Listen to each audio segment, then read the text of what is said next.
দেখে লোভ হচ্ছে? লোভ তো হবেই, কারণ দেখতেই তো লোভনীয় লাগছে। হ্যালো এভরিওয়ান, আসসালামু আলাইকুম। আজকে আমি আপনাদের সঙ্গে শেয়ার করব খুবই মজাদার ডিমের শাহী কোরমা। এটা একবার আপনি যাকে বানিয়ে খাওয়াবেন সে বারবার আপনার কাছে রিকোয়েস্ট করবে। যারা অনেক ডিমের শাহী কোরমা বানাতে অনেক ঝামেলার মনে করেন, আজকে রেসিপি ফলো করবেন। অবশ্যই খুবই সহজভাবে আজকে দেখানোর চেষ্টা করব। তো ডিমের শাহী কোরমা বানানোর জন্য প্রথমে আমি একটা সস রেডি করে নিব। এটা রেডি করলে আপনার বাকি সব রান্নাটা খুবই সহজ হয়ে যাবে। তো এটার জন্য প্রথমে আমি নিয়েছি কিছু বেরেস্তা, কিছু কিশমিশ, জয়ফল, জয়ত্রী, সাদা গোলমরিচ, কালো গোলমরিচ, কাঠবাদাম, কিছু সব ধরনের বাদাম নিয়েছি। এইটা এখন আমি পেস্ট করে নিব। খুব ভালো করে পেস্ট করে নিচ্ছি। আমি পাটায় পিষে নিচ্ছি, আপনারা চাইলে ব্লেন্ডারে ব্লেন্ড করে নিতে পারেন। আর এই মশলাটাই হচ্ছে ম্যাজিক এই শাহী ডিমের কোরমার মধ্যে। এই মশলাটা যদি আপনি দিতে পারেন পারফেক্টলি, তাহলে আপনার শাহী কোরমা একদম ফার্স্ট ক্লাস হবে, অনেক বেশি মজা হয়। আমি যখন থেকে শিখেছি এইভাবেই খাই আর সবাইকে এইভাবেই রান্না করি, সবাই তো অনেক বেশি পছন্দ করে। তো আমার সব মশলাগুলো বাটাবাটি হয়ে যাওয়ার পরে এবার আমি ডিমগুলো সেদ্ধ করে নিয়েছিলাম, ছিলকাগুলো ছিলে নিয়ে এবার ভেজে নিচ্ছি, হালকা করে ভেজে নিচ্ছি। আপনারা এভাবে ভেজে নেবেন। আর ডিমের কোরমার জন্য অবশ্যই ডিমগুলো ভাজতে হবে, তাহলে দেখতে অনেক সুন্দর লাগে, খেতে অনেক বেশি ভালো লাগে। এখন আমি একটা গ্রেভি তৈরি করে নিব। এই গ্রেভিটার জন্য প্রথমে একটা কড়াই নিয়েছি আর সেখানে তেল দিয়েছি পরিমাণ মতো, একটু বেশি করেই তেল দিয়েছি, কারণ কোরমা এইসব জাতীয় খাবারের মধ্যে একটু তেলটা একটু বেশি করেই লাগে। তারপরে গরম মশলা দিয়ে দিচ্ছি,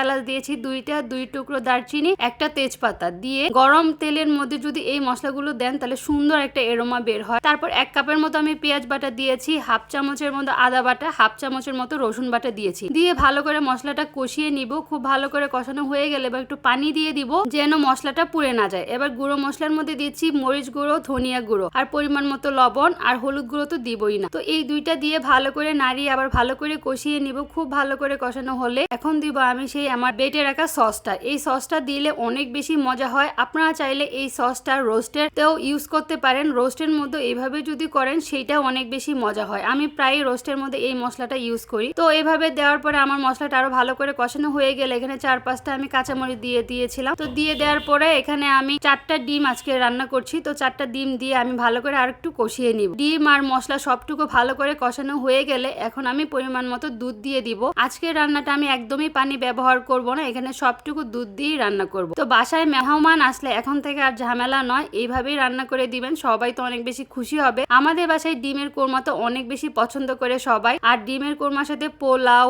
লুচি, পরোটা এগুলোর সঙ্গে ডিমের কোরমা খেতে তো অনেক বেশি ভালো লাগে। আর আমার থেকে বেশি ভালো লাগে পোলাওয়ের সঙ্গে খেতে। এইভাবে আমি পুরো রান্নাটা কমপ্লিট করে নিব। ঢাকনা দিয়ে ঢেকে দিয়েছিলাম। তো ঢাকনা দিয়ে ঢেকে দেওয়ার পরে আমি আরো 5 মিনিট রান্না করেছি। এবার ঢাকনাটা খোলা অবস্থায় এভাবেই রান্না করব, নাড়িয়ে চাড়িয়ে রান্না করব, কারণ এখানে দুধ দেওয়া হয়েছে, নিচে একটু লেগে যায় বারবার। এজন্য খুব সাবধানতা অবলম্বন করে এই রান্নাটা করতে হবে কন্টিনিউয়াসলি। রান্নাটা প্রায় শেষের দিকে যখন চলে আসে তখন আমি এখানে ঘি দিয়েছি। অবশ্যই লাস্টের দিকে আপনারা ঘিটা দিবেন, তাহলে খুব সুন্দর একটা এরোমা বের হয় আর খুবই বেশি ভালো লাগে। তারপর লাস্ট টাইমে আমি এখন কিছু বেরেস্তা দিয়ে দিব খুব সুন্দর করে। আর বেরেস্তাটা দিলে এত বেশি ভালো লাগে, দেখতেও যেমন সুন্দর লাগে, খেতেও অনেক বেশি ভালো লাগে। তো এইভাবে আমার মোটামুটি রান্নাটা হয়ে গিয়েছে। আপনারা চাইলে গ্রেভিটা আরেকটু ঘন আরেকটু পাতলা করতে পারেন, এটা আপনাদের ইচ্ছা। তো আমি মিডিয়াম রেখেছি, এভাবেই খুবই ভালো লাগে। আর সাথে রান্না করেছিলাম পোলাও। আমি চেষ্টা করি খুব সহজভাবে ঘরে থাকা কিছু উপকরণ দিয়ে সবকিছু রান্না আপনাদের সঙ্গে শেয়ার করার জন্য। তো আজকের ভিডিওটা আমার এই পর্যন্তই। কেমন হলো অবশ্যই জানাবেন। আল্লাহ হাফেজ।